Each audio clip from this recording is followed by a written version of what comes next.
Multi-core processors.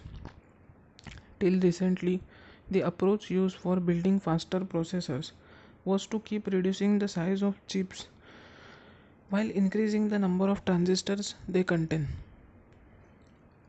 Current transistor technology limits the ability to continue making single core processors more powerful due to following reasons. 1. As a transistor gets smaller, the gate which switches the electricity on and off gets thinner and less able to block flow of electrons. Thus small transistors tend to use electricity all the time even when they are not switching. This wastes power. 2. Increasing clock speeds causes transistors to switch faster and generate more heat and consume more power. These and other challenges forced processor manufacturers to research for new approaches for building faster processors. So these were challenges that caused for replacement of single processing systems.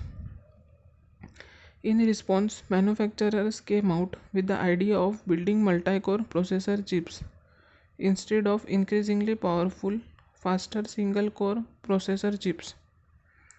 The multi-core chips do not necessarily run as fast as highest performing single core models, but they improve overall performance by handling more work in parallel.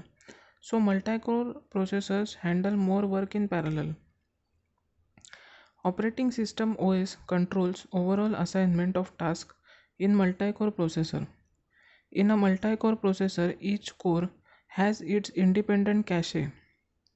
Though in some designs, all cores share the same cache, thus providing the OS with sufficient resources to handle multiple applications in parallel.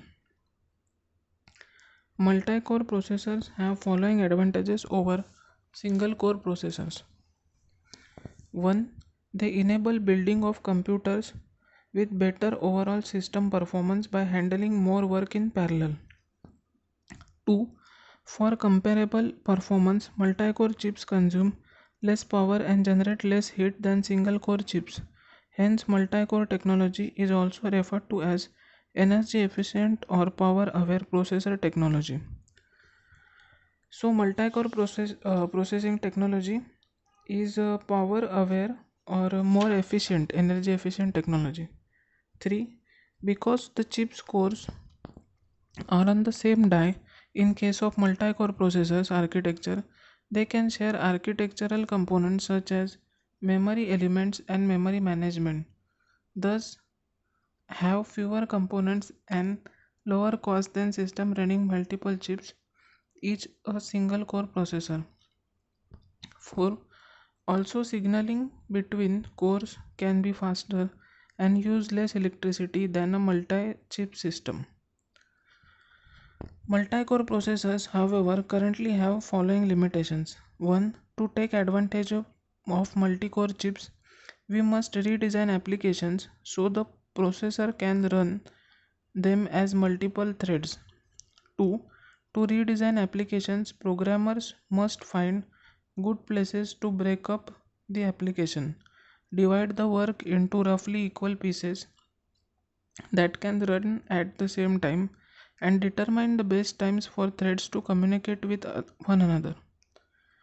Third is software vendors often charge customers for each processor that will run the software. One software license per processor. A customer running an application on an 8 processor machine with a single core processor would pay thus would have to pay for 8 licenses.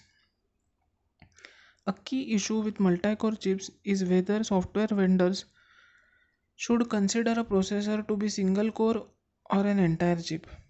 Chip makers like Intel, AMD, IBM, and Sun have already introduced multi-core chips for servers, desktop, and laptops. So basically, multi-core processor involves use of many processor at one time, thus reducing the time for operation or calculation, thus increasing speed of the operation.